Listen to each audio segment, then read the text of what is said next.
Jsem velice ráda, že jste všichni přijeli na naši konferenci, na konferenci Dobré vůle. Konference Dobré vůle je to proto, že se snažíme všichni, jak lektoři, tak posluchači, nějakým způsobem přispět k tomu, aby maminky mohly mít svobodnou volbu místa porodu, poskytovatele péče, aby zkrátka nebyly tlačeny do něčeho, do čeho nechtějí být tlačeny. Konference Dobré vůle je to proto, že byla celá zorganizovaná na dobrovolné bázi. To znamená, všichni organizátoři jsou dobrovolníci, nemáme jedinou placenou osobu. Tlumočníci jsou dobrovolníci, nedostávají za to žádný plat. A všichni lektoři jsou dobrovolníci, nedostávají žádnou odměnu. A mnozí byli tak laskaví, že přijeli, aniž by žádali o náhradu cestovních nebo ubytovacích nákladů. A věřte, že to je tak obrovská pomoc, která si velmi vážíme. Z uvedených důvodů, především proto, že je konference organizovaná dobrovolnicky, jste možná zaznamenali nějaké škobrtnutí v organizaci, jako například, že začínáme později a že jsme možná dostatečně nezdůraznili, že je třeba si vzít sluchátka a tak podobně, proto máme poloprázdný sál, ale přijde. A věřím, že jednak to vyledíme a jednak věřím ve vaši shovívavost a pochopení. Tak, mám nějaké další oznámení. Totiž se nám přihodilo, že bohužel onemocněly 2 lektorky celkem důležité a proto jejich přednášky a workshopy budou nahrazeny. A jedná se sice o paní Jane Evans a jedná se o paní Andreu Welling.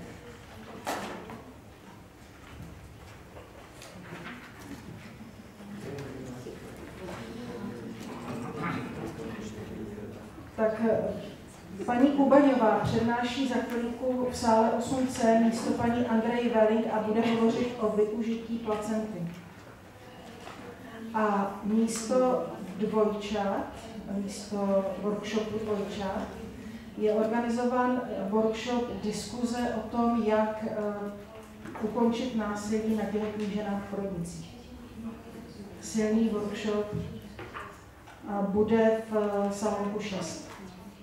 Všechny workshopy si můžete zapsat, u registrace jsou takové velké papíry, tak prosím podepište se, abychom věděli, kolik asi tak účastníků v jednotlivých workshopech bude.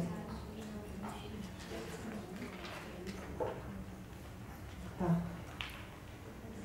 Panelová diskuze spojená s tiskovou konferencí bude přemístěna z tohoto sálu do sálu 8, protože je trošičku větší a vzdušnější, takže prosím, kdo se budete chtít účastnit panelové diskuze, přijďte tam. A na závěr dne máme modlitbu téze s písněmi téze. Ta panelová, the panel discussion, what time? No, the press conference. Press conference is included in the panel discussion, so there is no special press conference. Tisková konference je spolčená, sloučená s tou panelovou diskuzí, přijdou novináři, a takže to je vlastně od 2 hodin až do 3:30 v 8. Prosím všechny přednášející a všechny panelisty, zda by byli tak laskaví a hovořili pomalinku a srozumitelně, aby se co nejvíce dalo přeložit. A to samé prosím od diskutující, aby také hovořili pomalu, aby se dalo všechno dobře přeložit. A já jsem načala ještě tu pozvánku v 18 hodin v sálku 6 a 7 bude modlitba s písněmi téze. Možná znáte někdo, možná neznáte, každopádně pořádek té modlitby máte na konci brožurky, zrovna tak jako texty a noty písní. Bude to taková krásná relaxace po tom rušném dnu, tak vás zvu. Přijďte si zaspívat, prosím. Nyní bych předala ráda slovo panu Kennethovi Johnsonovi a poprosila ho, aby se ujal své funkce předsedajícího této sekce. A vytratím se tiše, abych nerušil. Děkuji vám za pozornost a přeju vám hezký den.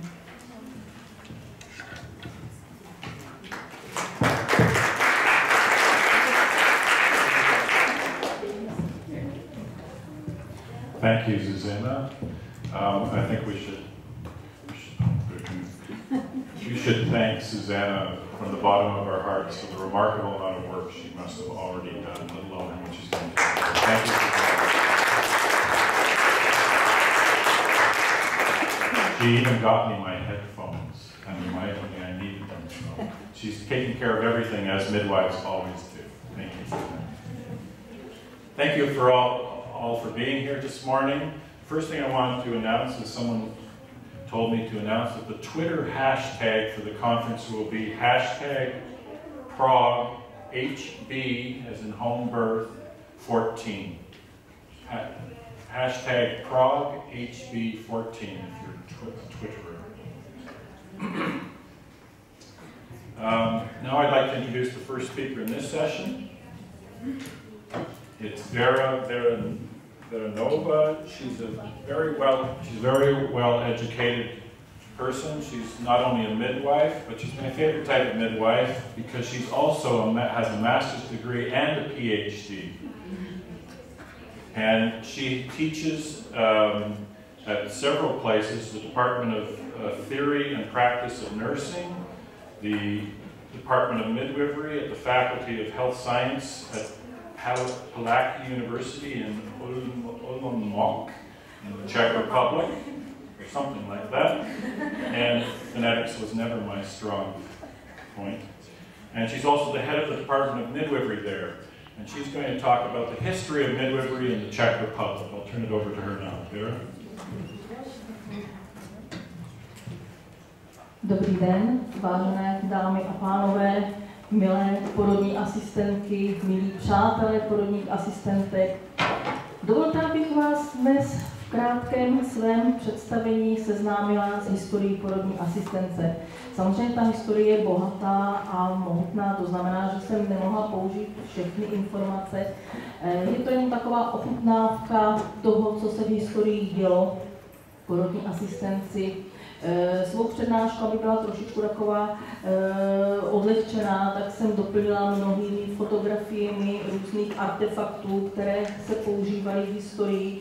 Jsou to obrázky, fotografie různých pomůcek, které mám já ve svých sbírkách na fakultě a které byly také umístěny na výstavě porodnictví v Národním muzeu v Praze, myslím před 5 lety. Já jenom poprosím, kdybyste mi prosím zhasli, aby na tu prezentaci bylo lépe vidět. Děkuji. Tady krátce jsem napsala obsah té přednášky, to znamená krátce řeknu něco úvodem, něco tedy o profesi porodních asistentek, o vývoji vzdělávání porodních asistentek, o vývoji profesních organizací, o mezinárodních kongresech porodních asistentek v České republice, a to těch, které byly celosvětové. Ráda bych tady potom pohovořila jenom lehce krátce o významných porodních asistentkách v České republice a shrnu a provedu závěr. Dovolila jsem si použít na úvod motto od filozofa Cicera, který říká, nebo který vyslovil tuto větu: historie je svědkyní času, světlem pravdy, životem paměti, učitelkou života a poselkyní dávných dob. Všichni víme, že žijeme ve velmi hektické době. Občas je potřeba se však zastavit a ohlédnout se do minulosti. Podívat se na to, co jsme my už také vytvořili, co jsme vykonali a hlavně, co vykonali naši předkové. A abychom si z tohoto mohli vzít ponaučení, příklad a i se vyvarovali jistých neuvážených činů. Historie každého oboru je samozřejmě dlouhá a je krásná. Historie porodní babictví, porodní asistence je úplně překrásná a myslím si, že každá z nás, porodních bab, by jisté momenty z historie znát měla. Chvíle narození.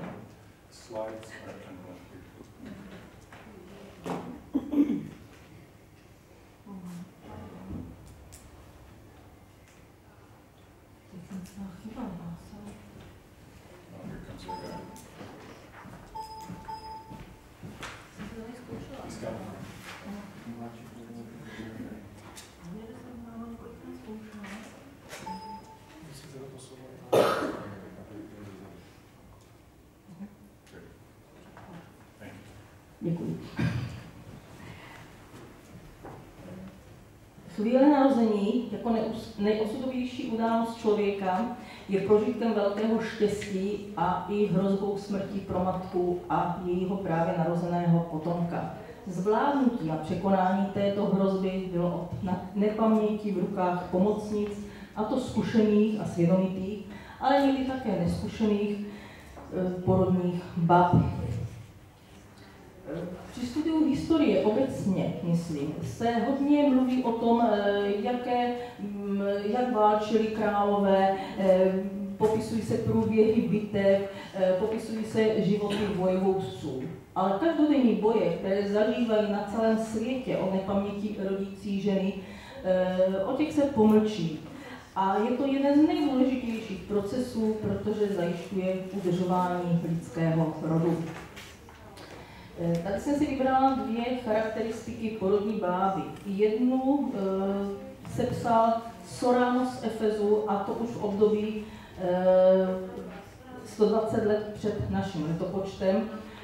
Mluví o tom, že porodní bábou nebo tou pomocnicí, protože tenkrát se ještě třeba neužíval výraz porodní bába, by měla být určitě žena a popisuje i, jak by měla vypadat, jaké by měla mít tělesné i psychické schopnosti. To znamená, že by měla být zdravá, zdaná, gramotná, bez smyslových vad, například klidné povahy, střízlivá, bez předsudků a neměla být chtivá peněz.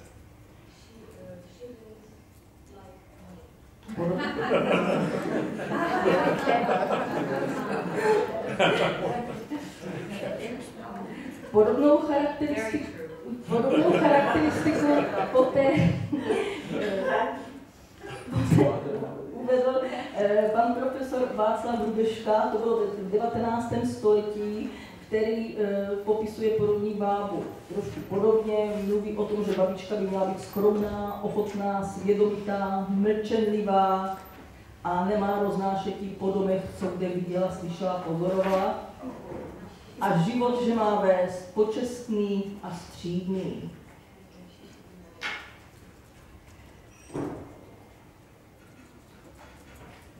Velice zajímavé je také pojmenování naší profese.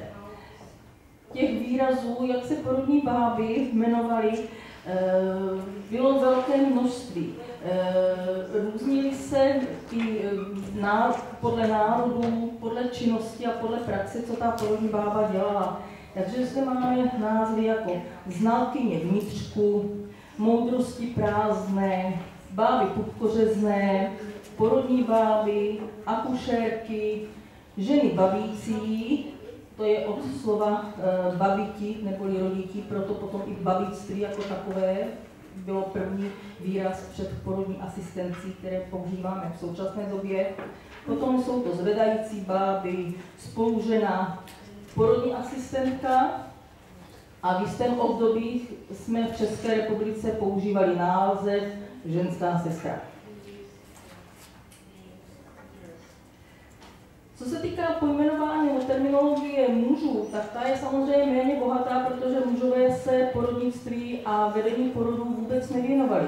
Dokonce v 15. století byl upálen lékař, jeden, který poskytl pomoc při porodu. Takže známe několik jenom výrazů, třeba babič, to byly potom označeny takto první porodníci v Čechách v 18. století, nebo moudroženy, to je porodní báby v kalhotách, to je z Francie.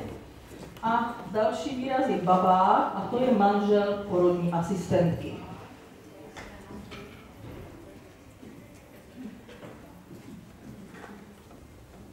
Porodní báby můžeme v historii již vysledovat historii lidstva, vysledovat ve starém Egyptě, Řecku a Římě, u Aztéků, Inků a dalších civilizací.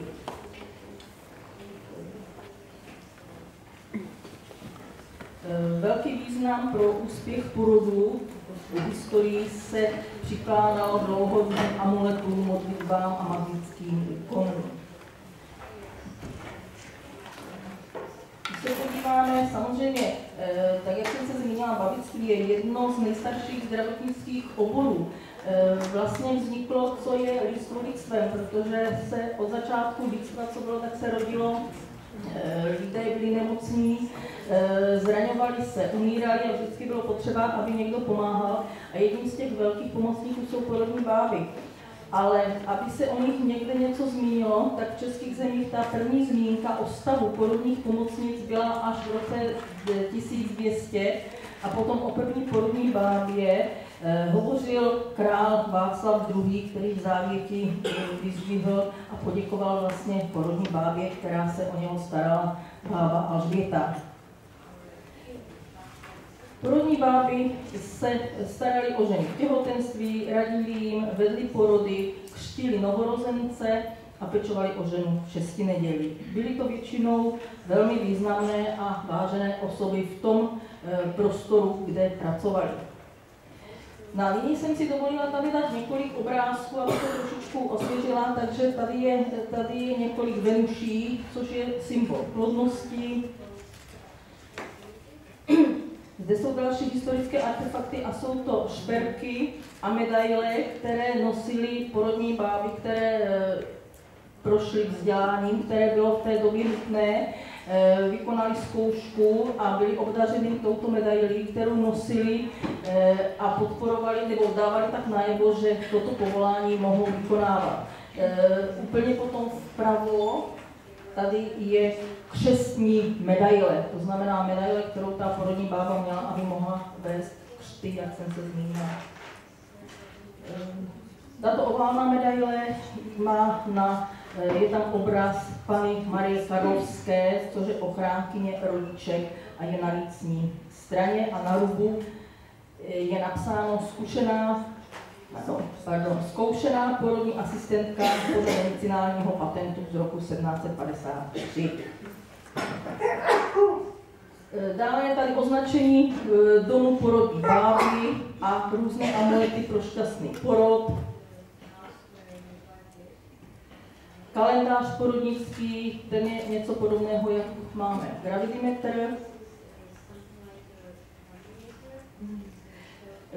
Kleště na pupečník.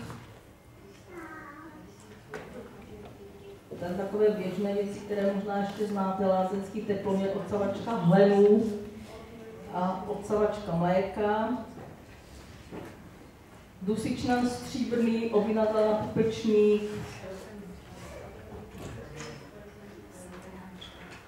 Tady je potom skleněná a cínová kojenecká láhev z 18. století. Číška na odsávané mateřské mléko, taková skleněná, také z 18. století. Zde je potom brašna porodní báby, bohužel tady jsem nenašla, do kterého období se vztahuje, ale typla bych tak asi 17. 18. století. Tady všechny tyto věci, co jsem ukázala, byly z té výstavy v tom Národním muzeu. A zde je potom tady kufr porodní báby, který je z období první poloviny 20. století a tento kufr právě je v našem vlastnictví, je na naší fakultě mezi těmi materiály, které říkám, že mám a které se snažím sbírat. Potom je tady deník porodní báby, protože porodní báby si samozřejmě zapisovali všechno, co vykonali kolem svých klientek, takže ten jeden je z roku 1918 a ten druhý, ten je z roku 1979. Tak. A teď bych se krátce zmínila o vzdělávání, o historii vzdělávání porodních asistentek.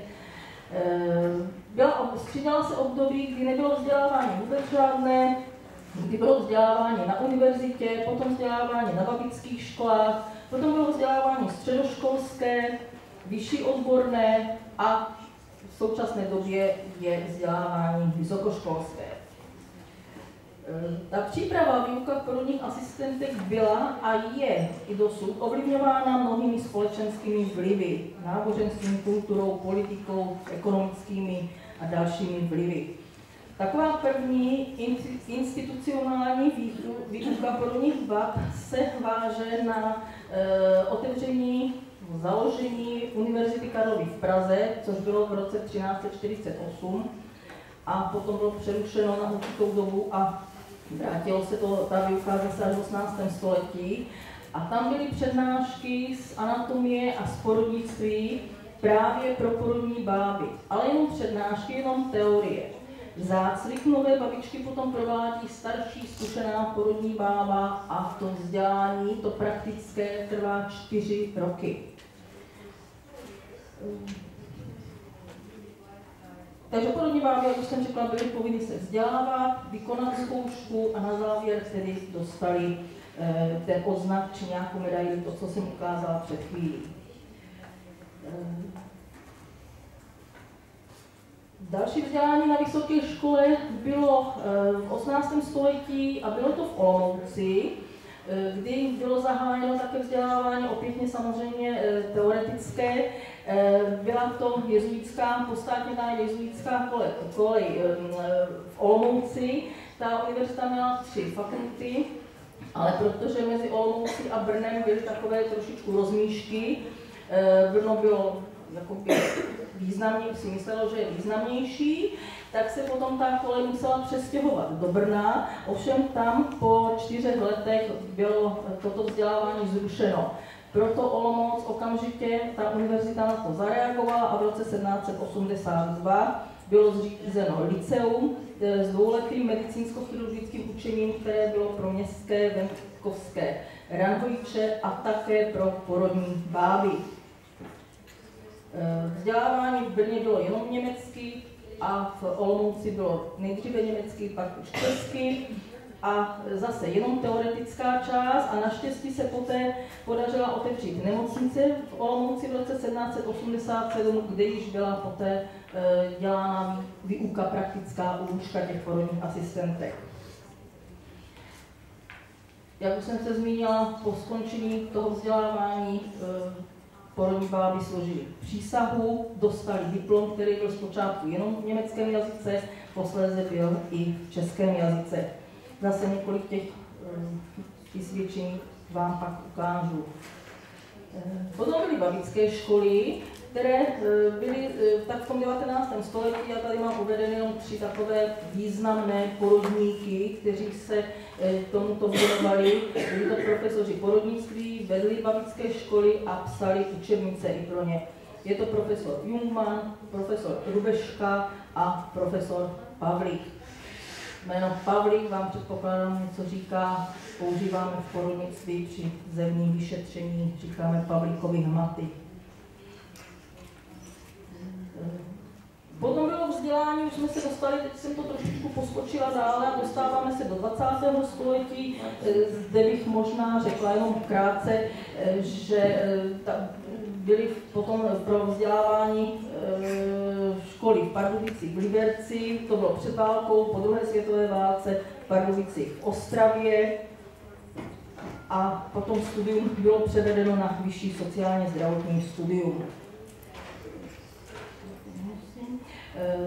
Další významné vzdělávání bylo od školního roku 58-59, tedy 1958-59, a to bylo 2leté denní a dálkové pomaturitní studium pro absolventy, se říkalo 11 letech, 12 letech, středních všeobecně vzdělávacích škol, v současné době se tomuto vzdělávání říká gymnázium.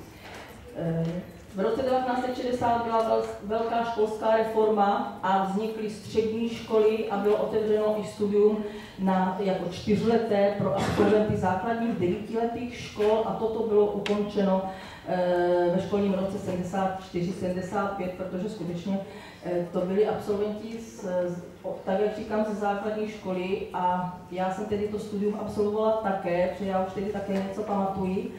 A my jsme skutečně chodili na praxi na porodní sál od 2. ročníku a bylo nám tak těch 16-17 let a pečovali jsme o ženy na porodním sále a odváděli porody, takže bylo to skutečně náročné. Proto to studium po té maturitě mělo větší efekt.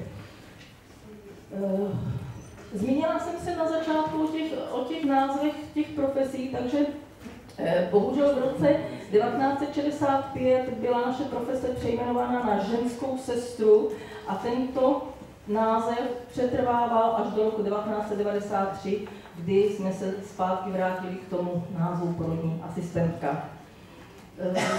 Dále vznikly vyšší odborné školy zdravotnické, kde byla diplomovaná porodní asistentka 3leté studium a tak, jak jsem řekla, v současné době máme bakalářský studijní program na 3 roky na univerzitách a na dalších vysokých školách. Zde jsem jenom uvedla pár učebnic, které psali muži pro porodní asistentky, jednak Sorano z Efezu, tady bych jenom zmínila od Eucharia Reslina, ta je asi nejznámější.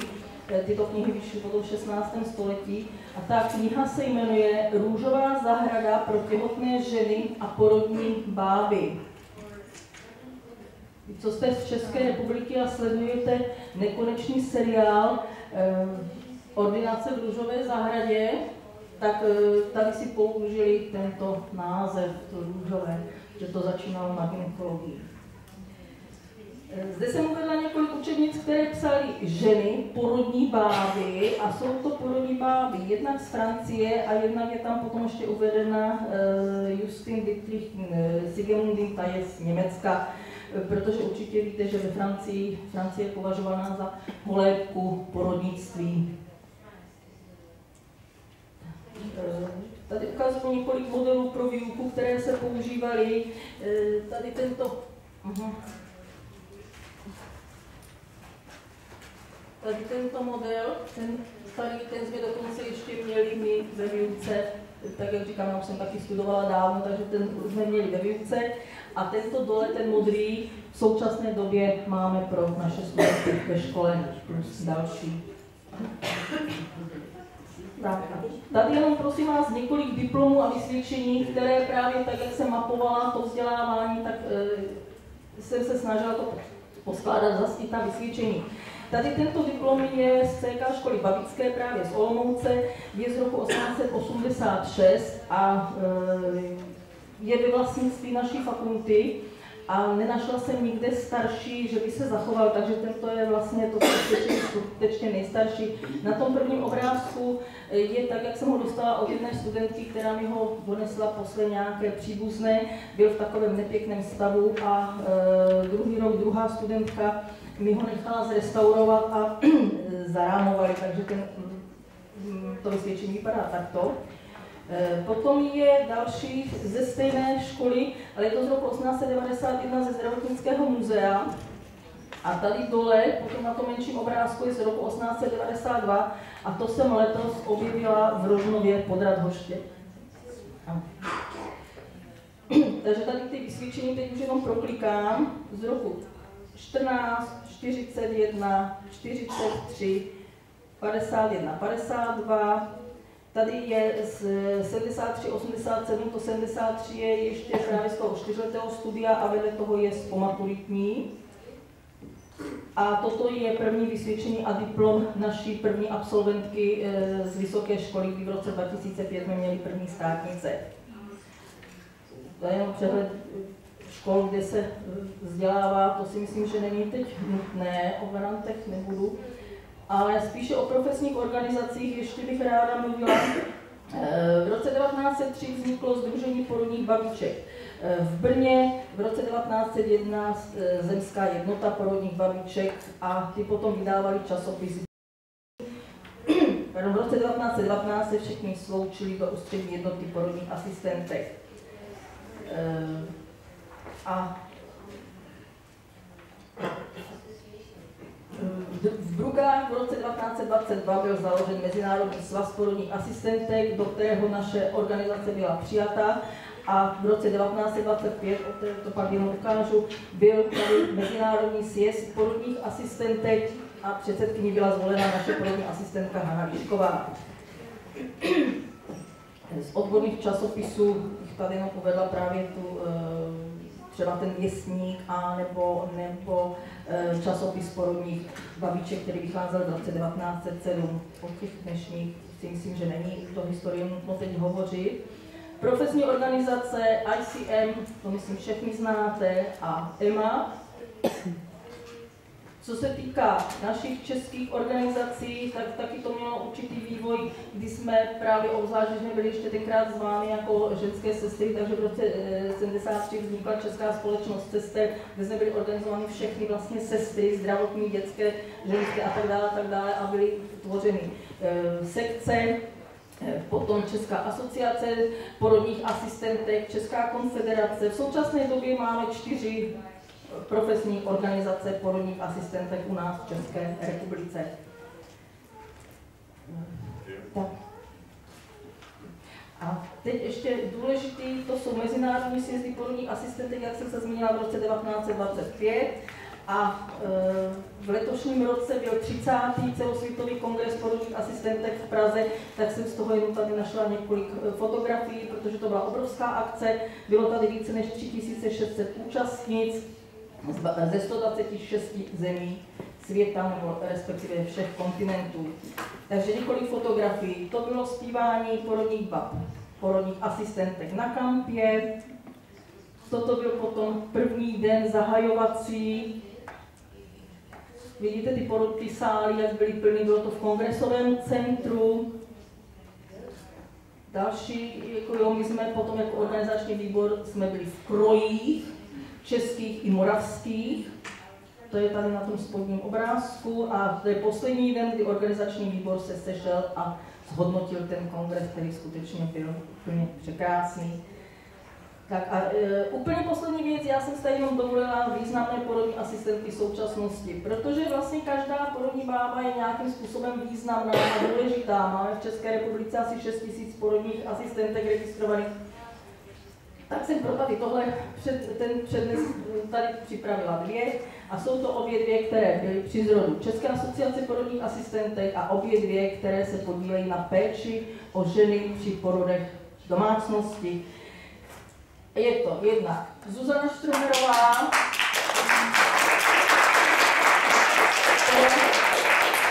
která je významná a děkuji za pozvání, a jednak je to Ivana Kelizmarková, taktéž velmi významná porodní bába. Obě 2 mají i zkušenosti ze soudních jednání v práci. Tak a úplně na závěr bych jenom chtěla říct, že porodní asistentka by měla být žena moudrá a vzdělaná a měli bychom si říct, že to povolání porodní báby není jenom povolání, je to poslání, je to láska na celý život. Děkuji za pozornost.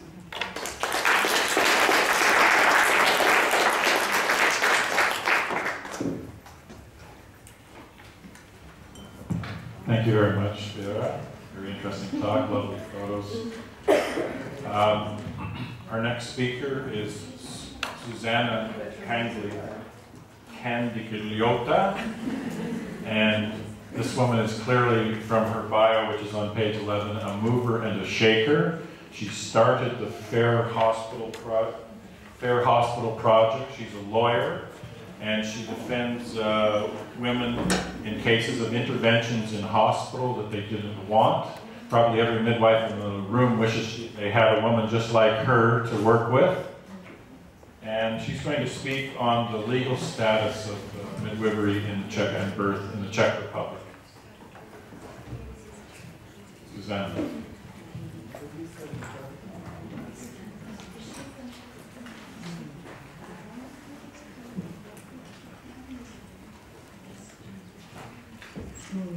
We have a little bit technical problems. Here comes our technical guy, Daniel. A hand for Daniel.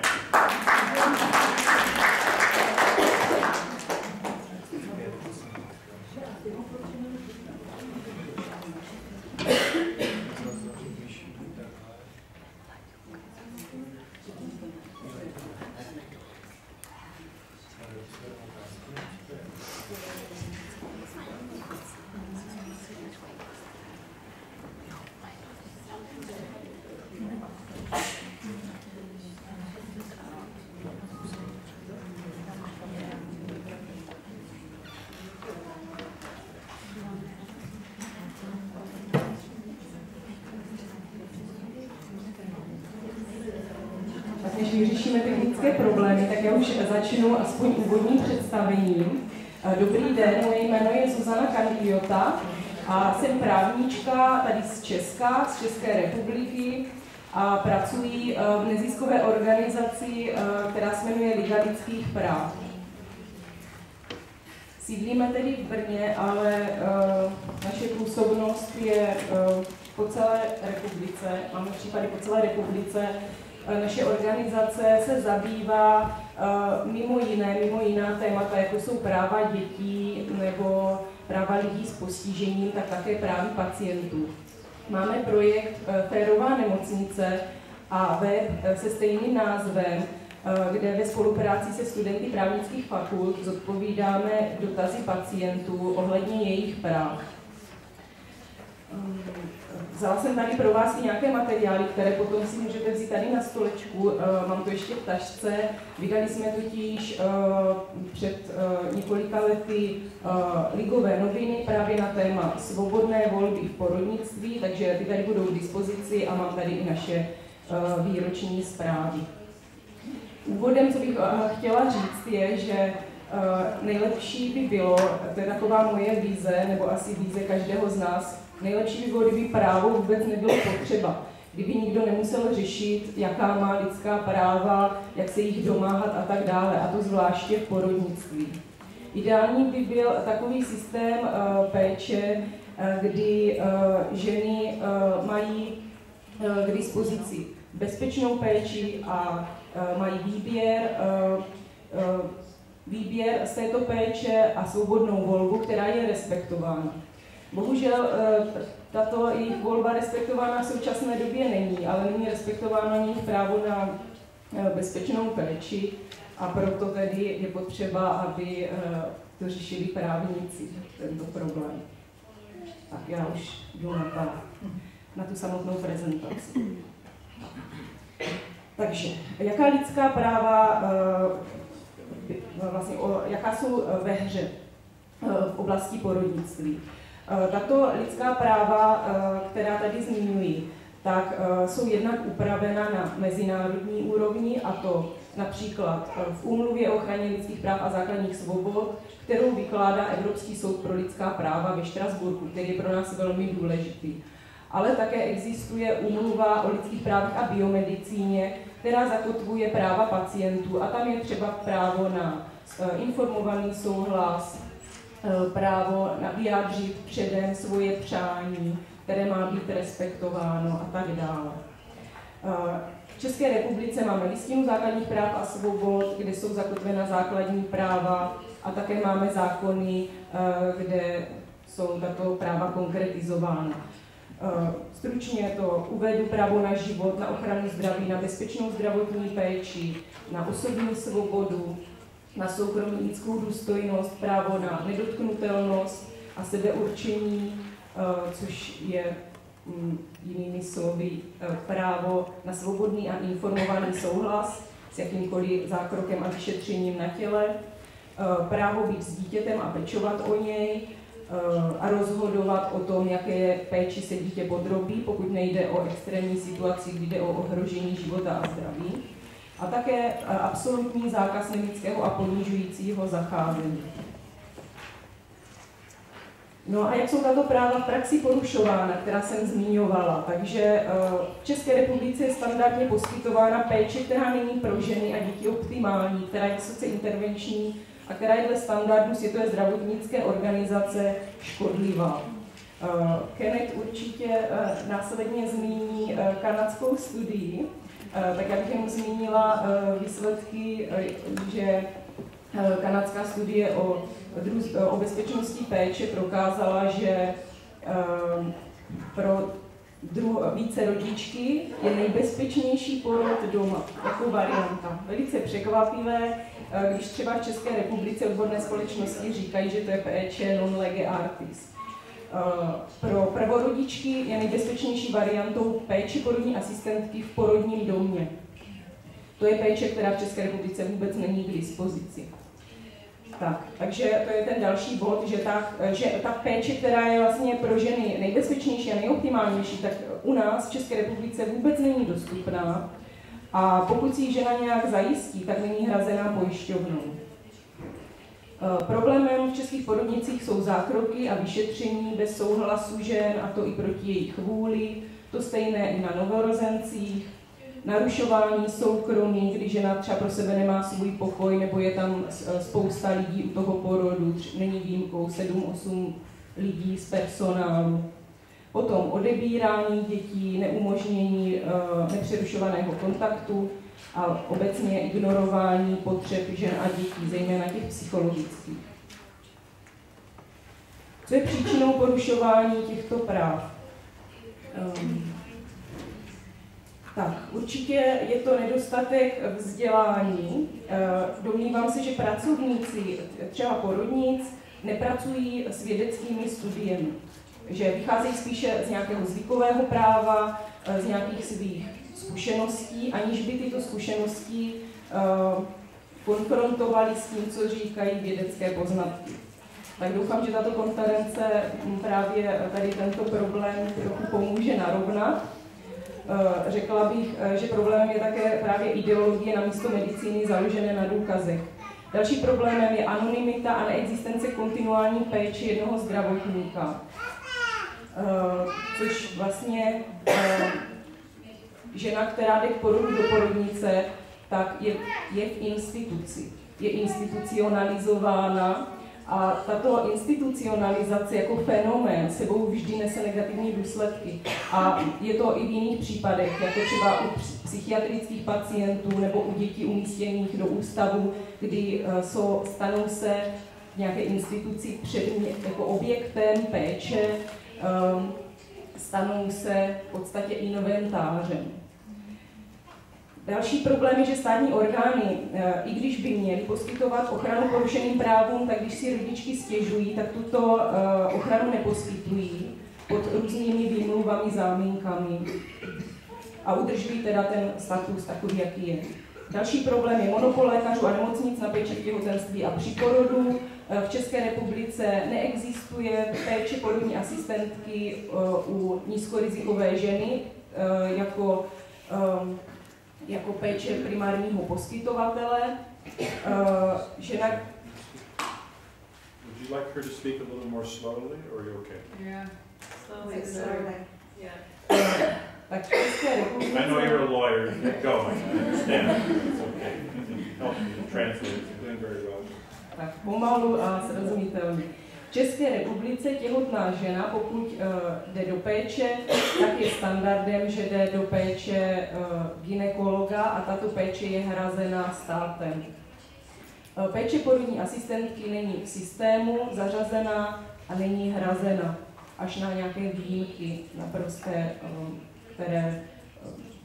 což je několik návštěv porodní asistentky, ale to není ženám nabízeno a pojišťovny dělají, nebo nic nedělají pro to, aby ta péče byla dostupná. Péče při porodu, jediná možnost v České republice je porod v nemocnici.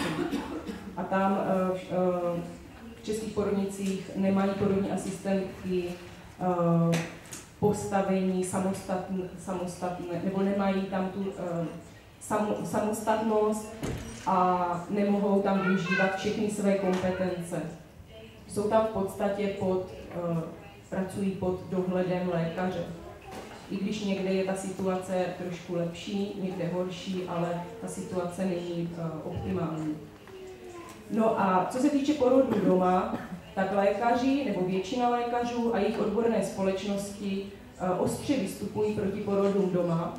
A dokonce Česká gynekologická porodnická společnost i Česká lékařská komora vydali stanovisko, že péče u porodu doma je péčí non lege artis.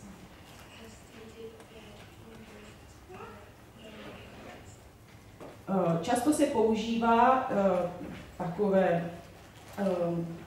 jako záminka, jak upozornit, že porod doma není možný, že je zde konflikt práv mezi matkou a dítětem. A je používáno to, že je tady pohodlí matky versus právo dítěte na život. Tento konflikt je jen zdánlivý, protože samozřejmě v praxi Je to právě matka, kdo má největší zájem na zdraví a bezpečí svého dítěte, nikoliv lékaři. Když to převedeme do statistik, tak i kdyby v České republice ročně zemřelo 1 dítě na porod doma, jo, což teda nezemře, ale i kdyby, tak ročně zemře 100 až 200 dětí jenom v důsledku diagnostických metod, které často lékaři vnucují ženám, jako třeba odběr plodové vody. Takže to jenom, abych tady upozornila na to, že skutečně v České republice nejsou lékaři tí, kdo hájí zájem dítěte a jeho bezpečí. Co se týče z hlediska práva, tak z hlediska práva je věc jasná.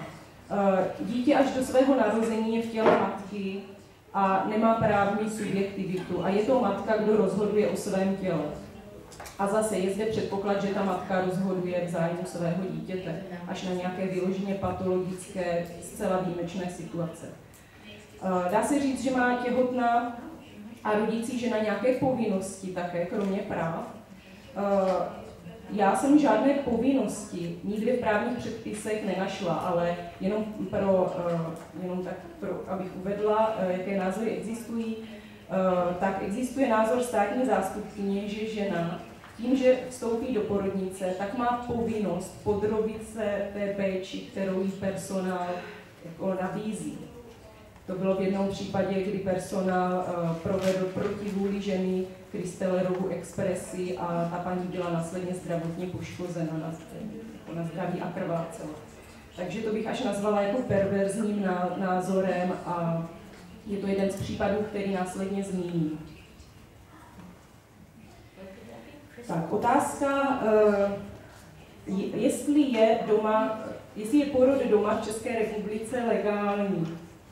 Takže české právo vůbec termín porod doma nezná. Obecně ale existuje v zákoně o zdravotních službách, existuje jako způsob poskytování péče, domácí péče nebo návštěvní služba, a to je péče ve vlastním sociálním prostředí pacienta. A tu péči u porodu lze vztáhnout právě tady pod tuto domácí péči, protože zákon tam vyloženě umožňuje, aby se tam péče poskytovala, a to včetně porodní péče, protože ta je v zákoně zařazena do ošetřovatelské péče a právě ta ošetřovatelská péče tu je možné poskytovat právě doma. Takže z hlediska práva to možné je. Co se týče ženy, tak ta, jak ji zaručují katalogy lidských práv, tak ta může dělat vše, co jí zákon nezakazuje, takže může klidně rodit doma. Co se týče porodní asistentky, tak ta může poskytovat takovou péči, ke které má oprávnění.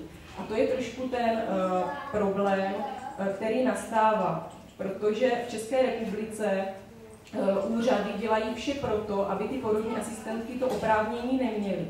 Takže ta žena sice může rodit doma, nikdo jí to nezakazuje, ale stát znemožňuje porodním asistentkám, aby chodili k těm porodům doma bez obav.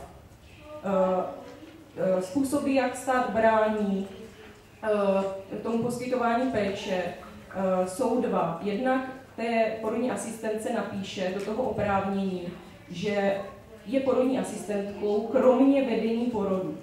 Takže vlastně je to něco podobného, jak kdyby mě jako advokátce napsali, že můžu dělat vše, kromě zastupování klientů před soudem. Je to samozřejmě nesmyslné. A další forma, kterou úřady používají, je odrazování porodních asistentek neformálními způsoby. Neoprávněným zastrašováním, pokutami a nátlakem. Takže budu muset zrychlit. Jaká jsou právní rizika porodu doma? Pro ženu trestní řízení, i když žádná nebyla zatím stíhána, ale musí třeba na výslech a tak dále. Někdy dohled orgán sociálně právní ochrany dětí a jsou problémy s vydáním rodného listu. Pro porodní asistentku je riziko trestního řízení, proti 2 porodním asistentkám je vedeno trestní řízení, pak hypoteticky správní řízení o pokutě, kterým vyhrožují právě ty úřady, ale zatím žádné řízení nikdy zahájeno nebylo. A co je problém, je civilní odpovědnost za škodu na zdraví a s tím spojené pojištění rizik. Protože samozřejmě, když po nějakém porodu je dítě, které je postižené, tak v případě, že se shledá pochybení, tak tam může ta škoda být i třeba 10 milionů korun, což teď nevím, kolik je v eurech, ale je to hodně. Právní spory k porodům doma. Takže Liga lidských práv vede nějaké spory, jsou to spory se státem, jako jsou to řízení proti státu, kdy ženy nebo porodní asistentky žalují stát, a buď je to správní soudnictví nebo civilní soudnictví. Dále se vede řízení o vydání rodného listu. Existuje případ jednoho dítěte v České republice, které už teď bude mít rok a stále nemá rodný list. Pak máme nějaká řízení proti pediatričce a proti záchranné službě, kteří porušili práva právě žen, které rodily doma a jejich dětí. Pak existují soudní řízení porodních asistentek ve správním soudnictví, kdy se domáhají právě toho oprávnění, poskytování péče, včetně vedení porodu. A pak jsou to ty trestní řízení, kdy jsou kdy jsou stíhány 2 porodní asistentky. Dále máme ostatní právní spory, které se netýkají porodu doma. Jedno je nástřih hráze proti vůli rodičky, jde o civilní řízení proti nemocnici. Pak již zmiňovaný případ Kristelerova Expresse, nástřih hráze proti vůli rodičky. Tam bylo podáno trestní oznámení a stížnosti. A pak jsou soudní řízení ohledně poplatku za přítomnosti doprovodu u porodu, což je vyloženě specialita, která nemá v západních zemích období, že by nemocnice vybíraly poplatek za to, že žena může mít u porodu partnera nebo třeba svoji porodní asistentku. Pak u Evropského soudu pro lidská práva bych zmínila 3 rozsudky. Ten proti Turecku šlo o nucenou gynekologickou prohlídku a soud hledal porušení článku 3, což je porušení zákazu nelidského a ponižujícího zacházení. Pak známý případ Ternovský proti Maďarsku, kdy jde o právo na porod doma, kdy soud řekl, že žena má právo si zvolit místo porodu a má i právo na to, aby u toho porodu měla zdravotníka. A teďka nedávný rozsudek proti Rusku, kdy bylo porušeno soukromí ženy, která rodila v nemocnici, tím, že proti její vůli tam byli přítomní studenti medicíny. Čekáme na rozhodnutí Dubská a Krejzová proti České republice, mohu jenom říct, že to bude již brzy. A ještě máme případ Hanzelkovi proti České republice, kdy šlo o právo na ambulantní porod a o právo opustit vlastně tu nemocnici s dítětem, zdravým, hned po porodu. A toto už je, myslím, že snad poslední. Končím. Nástroje, které je možné již nyní využívat, je z hlediska porodních asistentek, které asistují u porodu doma, rozhodně písemný informovaný souhlas a i pečlivě vedená zdravotnická dokumentace. Tam by měli rozhodně zapisovat veškerý kontakt s rodičkou, včetně telefonických konzultací a mít tam uvedeno, jaká je anamnéza té rodičky a tak dále. Dále porodní plán jako závazné dříve vyslovené přání. To je nástroj, který by měly využívat zejména ženy, které budou muset jít teda rodit do porodnice a měly by tam vyjádřit teda přání, která chtějí, aby byla respektována. Dále je možnost využít péče v zahraničí a jet tedy třeba na západ, anebo naopak pozvat zahraniční porodní asistentku, která má právo poskytovat péči u nás na základě legislativy Evropské unie. No a možnost je i řešit tu situaci právně, což řada žen dělá, že se soudí se státem například. Tak děkuji za pozornost a tady je kontakt, kdybyste mě chtěli něco sdělit nebo mě oslovit. Děkuji.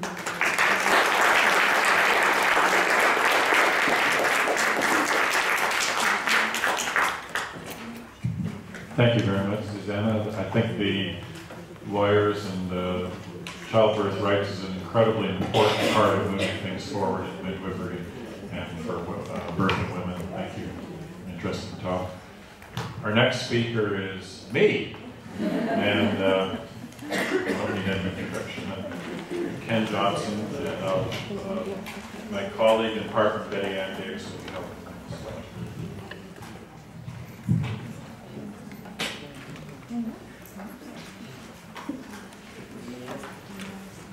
As is appropriate, I'm going to start the talk. Ken and I would like to say something this morning about the importance that we have found over the years working together and of collaboration between midwives and epidemiologists, because we feel that research is really what has or can save midwives. It's not necessarily what has saved midwives, but in this day and age, it is what is one of our biggest allies. Even the physicians have caught on that they cannot always do everything based on the old boys club theories.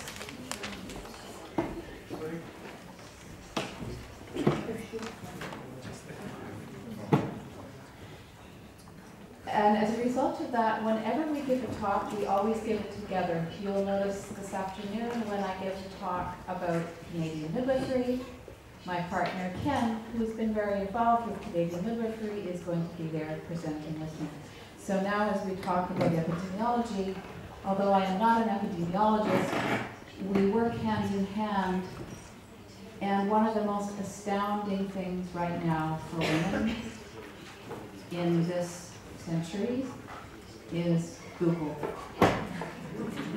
There was a time when I first started practicing as a midwife, which is now almost 40 years ago, when I was not permitted as a midwife to buy medical journals because it was considered out of my league.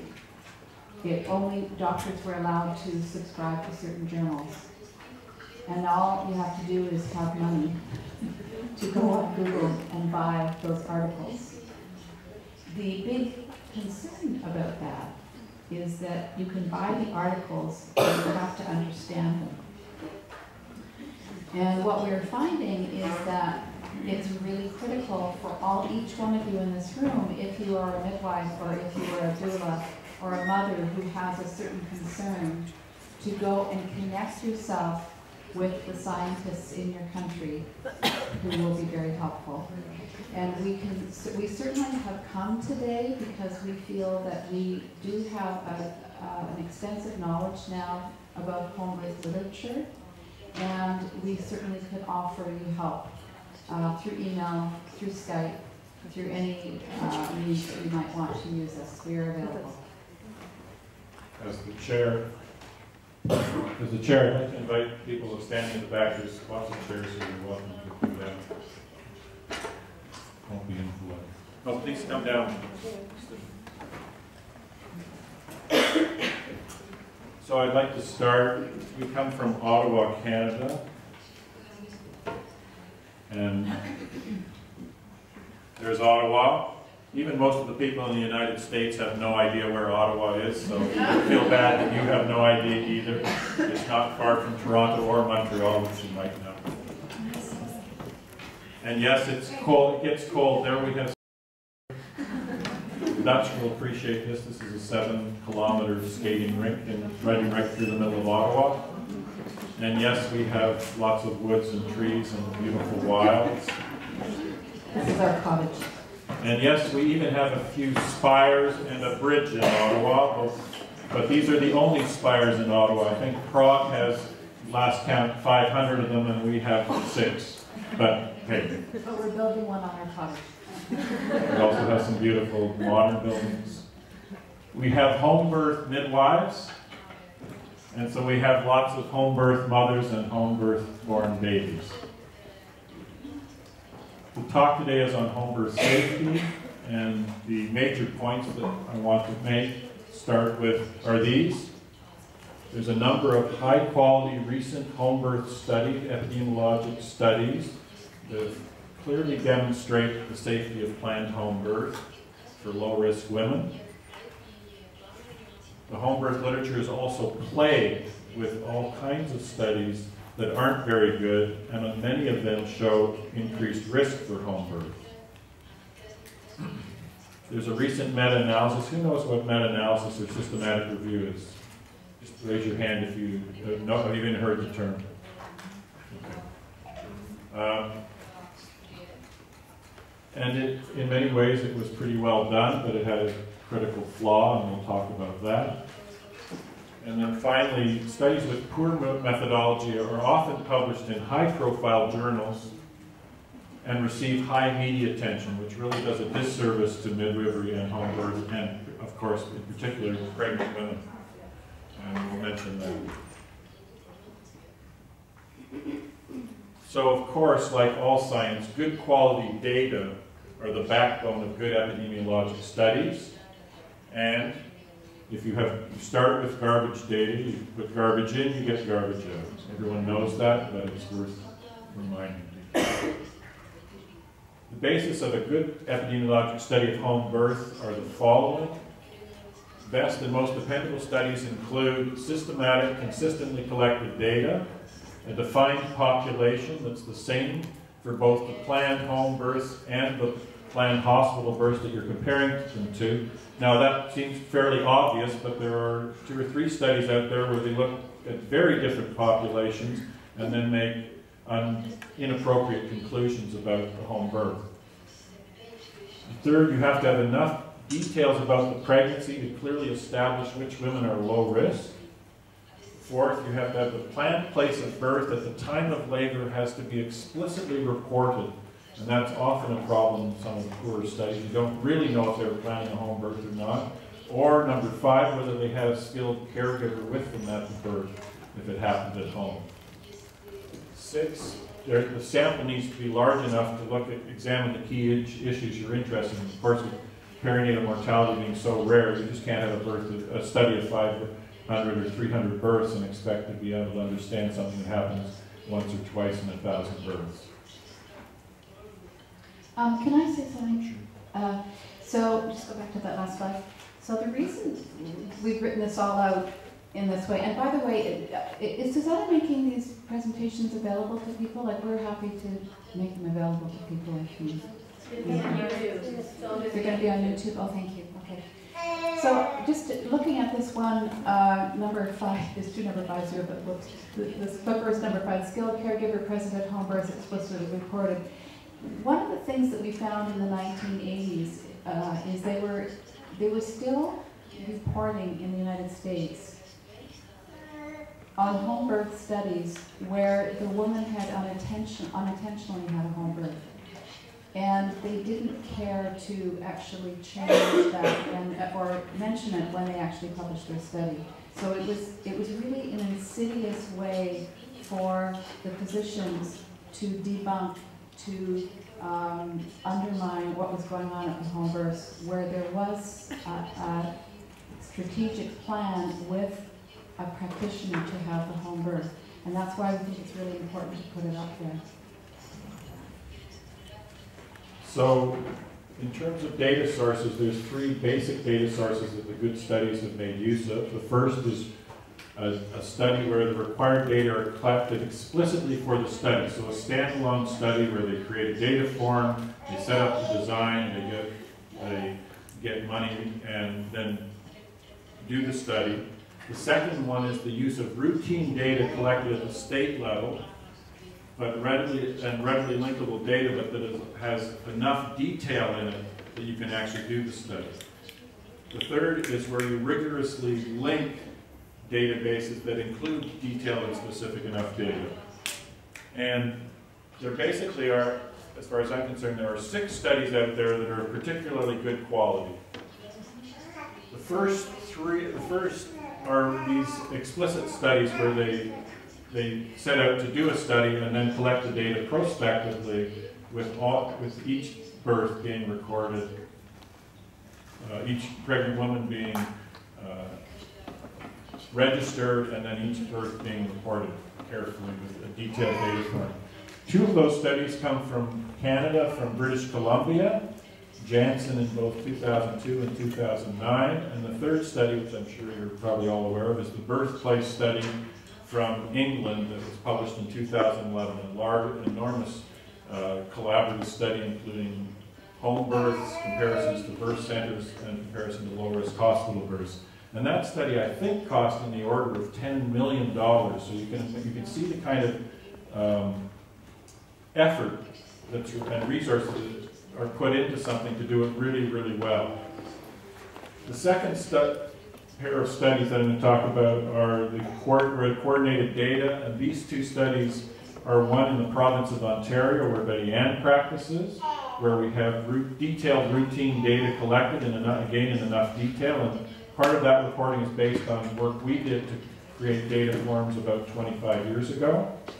And the other study is the one in the Netherlands that, again, you'd probably be aware of, is Dijon in 2009, by far the largest home birth study done. The final study we'd like to talk about, you may not be aware of, it was a PhD thesis at Stanford University in California, in the United States. And it linked databases, but it was special because on the California birth certificate, they explicitly said where the planned place of birth was.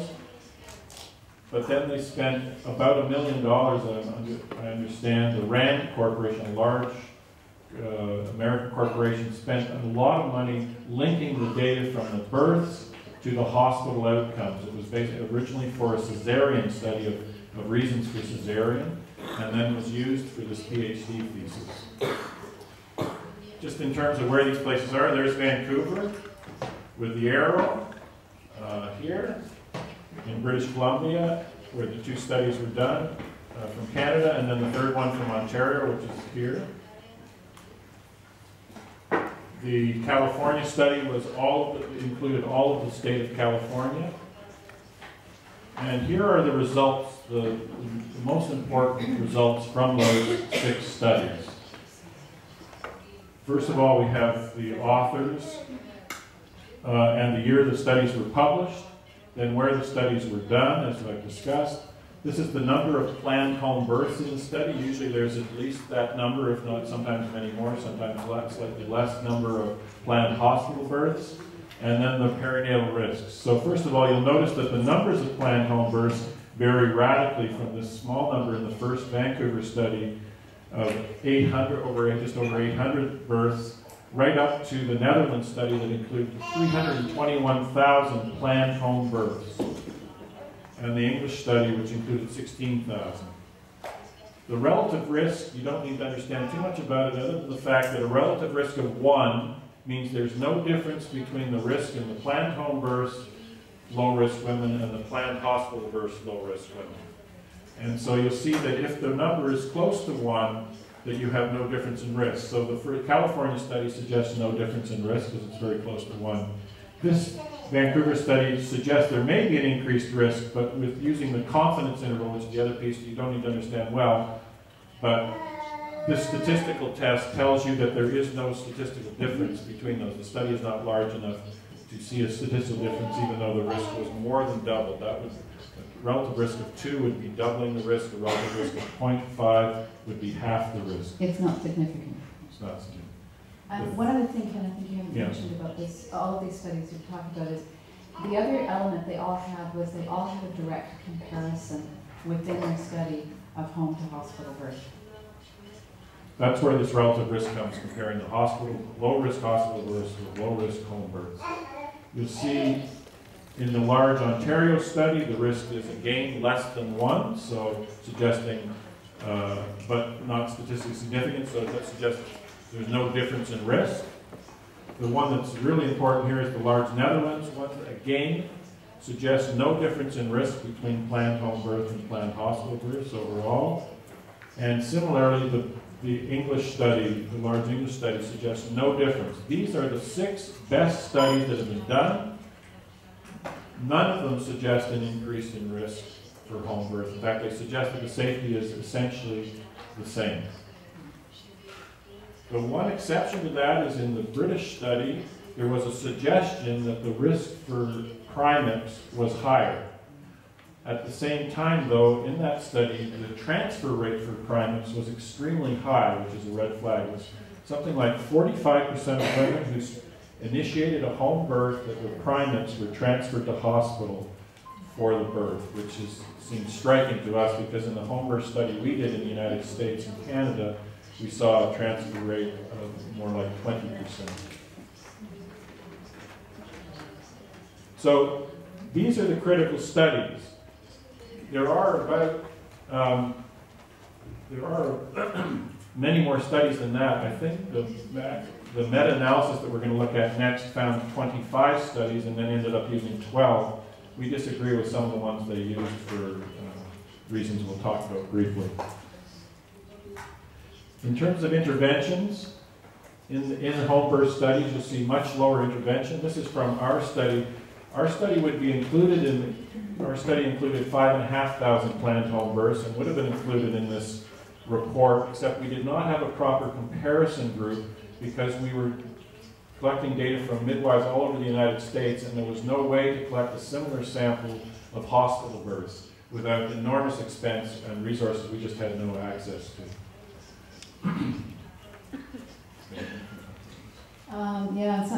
The other thing that's happened is our study was published actually in 2005, and we really wanted to have it published in a medical journal in the United States of America because it was predominantly on the American midwives.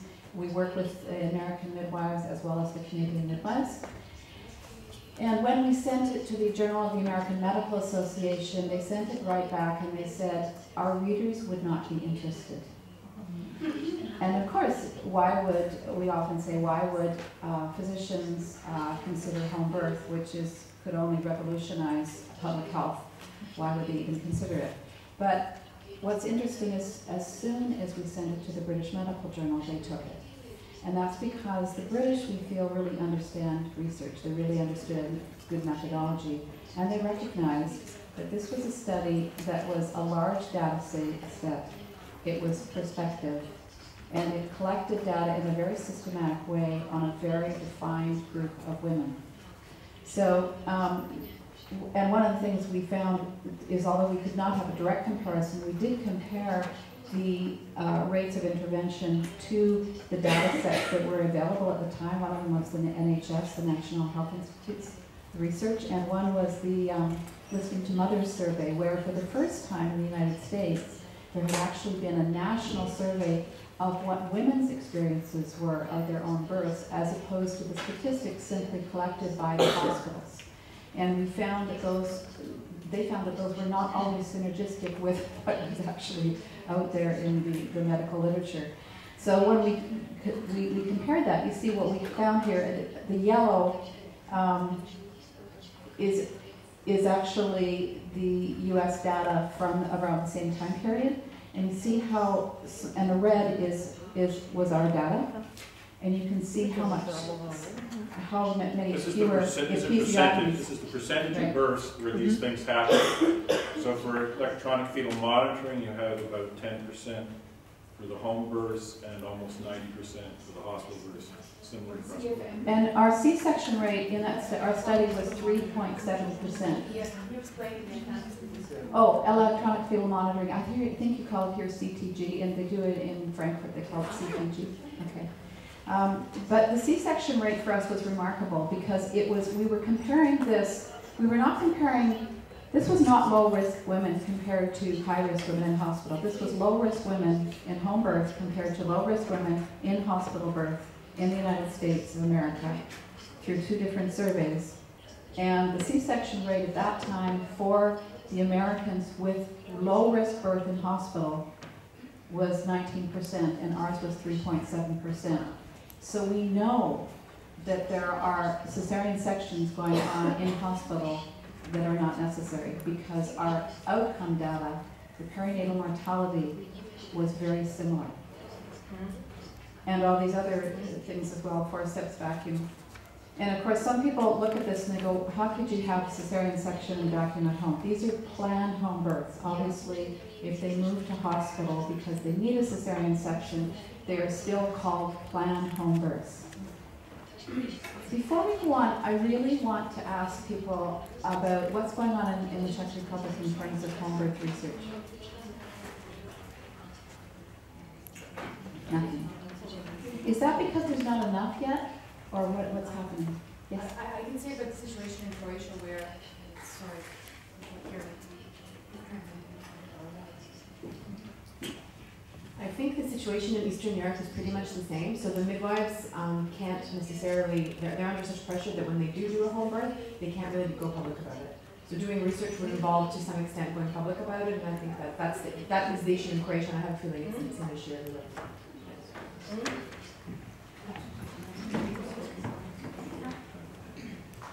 Thank you. There was a research about planned home births, and it was in Czech and Slovak. And it was a small sample, but it was about why women choose home birth. And it was done by, one author was Michal Ambrovec, but I don't know the others. And the research showed that women choose home birth for many reasons, but one of them was to not be separated from their baby and not have many interventions. So this is the research that was done here in the The chairman of the session has just given me a note and suggested that we don't have a lot of time left. So I will proceed quickly here. We want to talk about the WACS meta-analysis briefly because that is the one summary review, systematic review of all of the home birth literature that tries to come to a conclusion about what the risks are for home birth. In many ways it was well done, but it had one fatal flaw, which is very unfortunate. And I'm just going to I'll talk very briefly about it because we are running out of time. What they concluded was, the conclusion after looking at all the available literature, deciding which studies they thought were good enough quality, was right here in the abstract. Less medical intervention during planned home birth is associated with a tripling of the neonatal mortality rate. That's what they concluded. And of course that went straight to the media, and this is one typical sized headline of probably thousands that went around the world. Home birth trebles the risk of death. Unfortunately, there's some things wrong with that.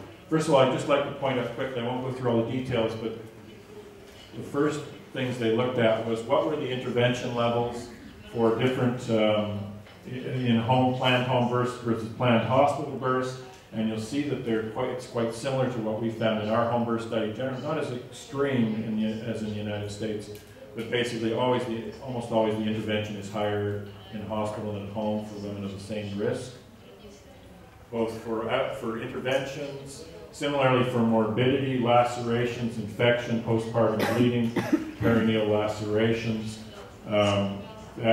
cord prolapse, retained placenta. You'll see that the percentages for the planned home births are lower than the planned hospital births, reflected in odds ratios less than 1.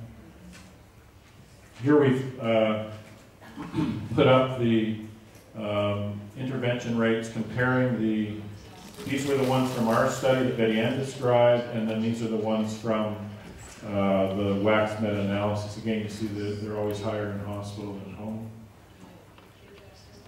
Then they looked at morbidity, and they found that there was lower prematurity among the home births, which is also what we found in our study. And it's a very important finding because, of course, prematurity is associated with higher risk, and prematurity is also very expensive to the healthcare system, being in the neonatal intensive care units. And that's something I think that has been underexplored, is the importance of that. You see higher number of post-dates pregnancies because midwives tend to let the women go longer. That's not surprising. Less low birth weight, similar large for gestational age, and similar ventilation rates. So the journals then said, we need to proceed with caution about home birth. But then there were a lot of letters that came out. This is the one that we put out in the British Medical Journal complaining about the analysis they did. We'll get into that in a moment. Here's another commentary on it by Jane Sandel saying that it was irresponsible the way they presented it and reported it in the media. And Jane was involved with the study in Britain. Here's an entire article called Planned Home versus Hospital Birth, and it's about the Wax meta-analysis. A meta-analysis gone wrong, and they've written an entire article about the problems with the study. So here's the essence of it. When they looked at perinatal mortality, they found there was no difference in risk between the home births and the hospital births. When they looked at neonatal mortality, rather than going up to 7 days, but up to 28 days, they found, with babies without birth defects, they found a tripling of risk. Now, and of course that's what's got reported. What's the problem with that is that for the perinatal death, they're including the Dutch study in particular, and they have 330,000 births they're looking at. For the neonatal death, they're only looking at 16,000 births. And unfortunately, those 16,000 included one study, the Pang study from the US, which contributes, I think, at least half of the deaths. And it's a study that there's also been articles written about how bad the study was and the shortcomings of it. And so what happens is it isn't really, it should have been not been reported that way because of course they've left out more than 90% of the data has been not used. We should stop now. I'll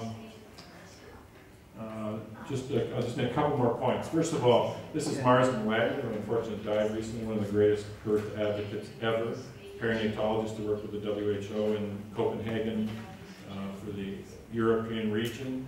And he says, when a study is published with scientifically valid evidence against an important position of a clinical group, clinicians have two common reactions: ignore the study and hope it goes away, or torture the data until it confesses to what they wanted to say. And I think that's what happened with the Wax meta-analysis, is they found that there wasn't any difference, and so they really had to push it and decide that ignoring most of the data and reporting on neonatal mortality, the chance that the Dutch study, if it had included neonatal mortality up to 30 days, would have suddenly radically changed is very unlikely because, of course, late neonatal mortality from 7 days to 20 to 28 days is a small percentage of the overall perinatal mortality. So you'd have to have radically different results from what the Dutch find no difference as to the other 5 studies I pointed out originally, and yet suddenly you'd have a tripling of risk, just inconceivable. And of course they don't talk about that much in the article or of course in the news report. Well, and ANC has done a study since that extended the database so that they did include the up to 28 days and it didn't have any difference. So if they'd included it now, it would change the results. I'd like to just highlight one last thing. This is an incredible book that came out last year from Hensi Goye, a perinatal researcher who's worked for decades in the area. It's called Optimal Care in Childbirth, the Case for Physiologic Approach, and with her colleague Amy Romano. And in particular, they have an incredible section on cesareans. And of course, one of the risks associated, when you're comparing risk between home and hospital birth, a higher cesarean rate means that you have in the planned hospital birth, you also have not just perinatal mortality or morbidity at the birth, but of course the negative sequelae, long-term, rare but important sequelae of having had cesareans. And they go through in great detail in the book with extremely careful epidemiologic review of each of the issues. And I'm just going to mention them. They are reported in Childbirth. If you can't get the book, you can go on the web to Childbirth Connection, which is out of New York. And it's for both health professionals and for women and families. They have different sections for those. And what they do is they go through, basically they summarize what Hensi Goye reported.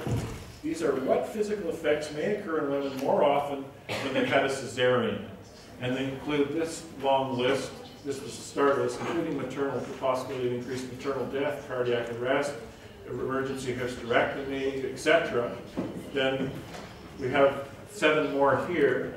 Then what physical effects may occur in babies more often when they have cesarean, and these 4. Then what problems can happen if the woman has a section that can't happen in vaginal delivery because it's about surgery. And then this is the list So after that long list of the problems with cesarean, here's the list that you would have potentially more common risks you would have if you have a vaginal birth. Just these three, and they're just related around the peritoneum in particular. So the conclusion, the take-home message, I don't think I have time. This is the same as we put up originally. We have these 6 home birth studies. When you collect good data, you get consistent reporting of low risk for home birth. When you don't have good data, or you don't design a study right, they tend to report increased risk. And often the high studies with poor methodology get high profile in the media. So I think the other alternate conclusion is that women should celebrate the research that's out there and what it suggests for home birth. Thank you very much.